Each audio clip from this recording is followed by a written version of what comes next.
What's going on, guys? So I thought I'd put a bit of a video out about this weekend now. It's going down this weekend, the AWE Grand Prix, the 8-man tournament. It's got 8 absolute killers.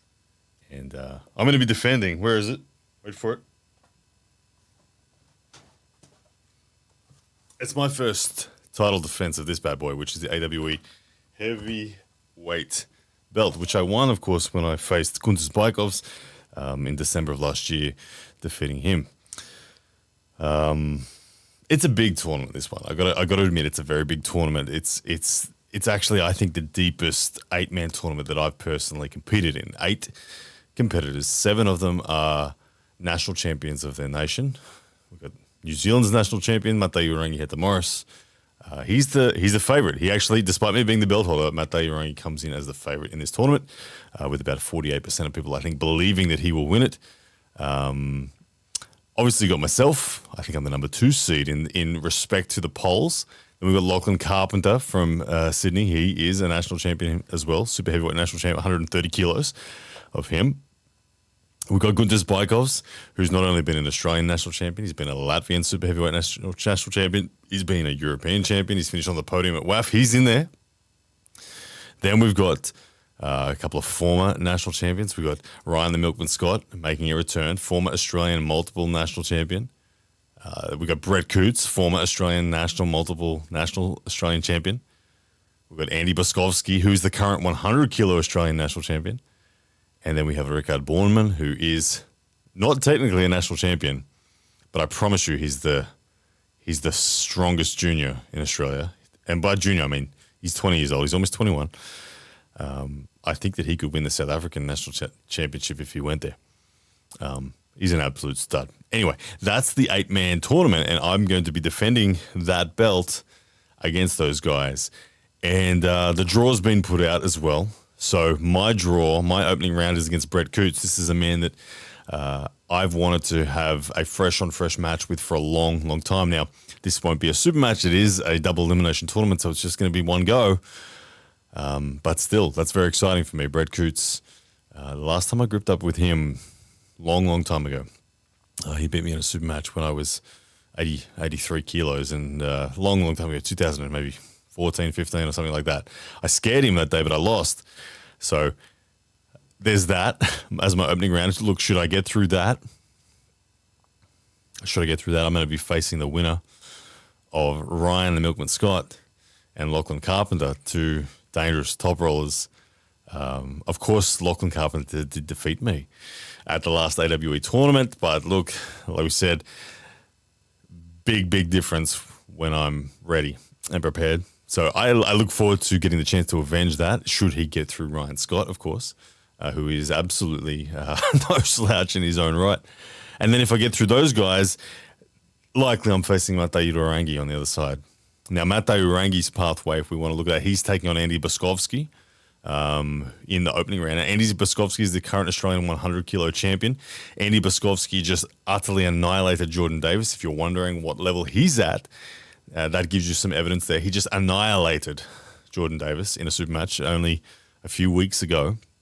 So it gives you some idea of where he's at. And should Matei Urangi get through that round, Matei Urangi will then face either Gunter Spijkovs or Richard Bornemann. Now, I don't know who wins out of Gunter Spijkovs and Richard Bornemann. Gunter has the experience. Gunter has the runs on the board. He's a big dude with a very proficient low-hand top roll. But Richard Bornemann, at 20 years old, the amount of horsepower that he is bringing to the table is scary. When you touch Richard Bornemann's hand, it's very scary. So I don't know who Matei Urangi is going to be facing, Richard or Gunter's. Either one of those, Matei Urangi will be facing, and he's never faced either one of those guys before. So that, to me, is not an easy match for Matei Urangi. Whoever he gets to face, it's going to be brutal. And I can't wait to see it. But look, let's say Matei Urangi does get through to the final.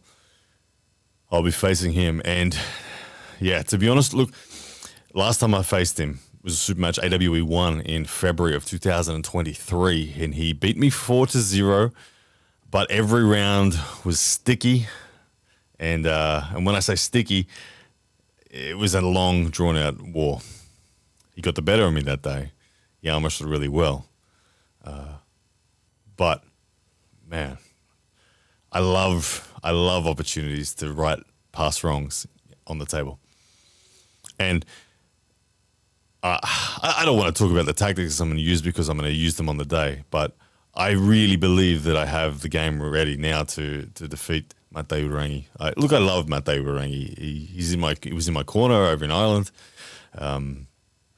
He's been a good friend for a long time, and it's time for me to get a win. That's what I'll say. Look, this AWE heavyweight belt, a lot of people have said, "Oh, wow, Ryan, you're not really the best in AWE, are you?" And well, I'm going to prove it. This is 8 of the absolute best AWE pullers Oceania has got, and I'm putting the belt online so every single one of them has a chance to come and get it. Now, a lot of people have asked me, where's Lachlan Adair? And this Lachlan Adair's right arm is contracted for the moment. Okay, it's contracted to Core Sports. We know he's pulling Paul Lynn next, and I wish him incredibly well for that in Dubai on, I think it's June 1st. So Lachlan Adair won't be competing, okay, on this. Look, someday down the track, we're going to throw Lachlan into this cat amongst the pigeons sort of scenario, and we'll see where the chips land. But that's the answer. That's why Lachlan's not here.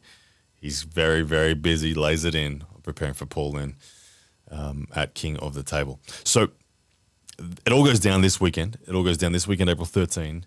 It is going to be live and free on my YouTube channel. Now, it's going to be kind of a behind-the-scenes sort of live and free. It's not going to be high production. It's going to be just raw from my phone, but it's going to be there. You're going to see it all happen live. Now, we, of course, are going to film it with the fancy cameras as well and do an edit up, and that will be released on the AWE channel, amongst other places. But it all goes down this weekend, April 13. It's going to be around 12 p.m. Brisbane time, if you're wondering what time to anticipate it. I will put up a live link that you can get a notification from, all that sort of stuff. But anyway, guys, April 13, AWE Grand Prix. I really, really, really am feeling good. My preparation for it, obviously I'm coming off the back of my match with Ron. Now, as I peaked for Ron, it was really interesting. I peaked for Ron and I was very happy with my preparation. I felt great. I felt no pain. And I hit a PR that I didn't even think I could generate. Now, when I got back from Ireland, I knew I only had 3 weeks until this event. And so I started immediately prepping again, trying to recreate a new peak that would be there for this event. And I was concerned. I was feeling sore. The numbers seemed off. I was down sort of 10% on my numbers. Things weren't coming together until all of a sudden they did. And not only did they come together, but I hit a new PR. So I on the same lift that I was only able to do 55 kilos in my run up to Ron, I did 56 kilos just 2 days ago. So I am stronger now than when I left to face Ron. My lifts are better and there's no pain and I'm ready. So to the other 7 men in this 8-man tournament, AWE Grand Prix, you are facing a Ryan Bowen that is the strongest he's ever been. And I'm not going to give up this belt easily. So come and get it if you can. And to you guys watching at home, thank you for your support. Please join us live on Saturday, April 13th.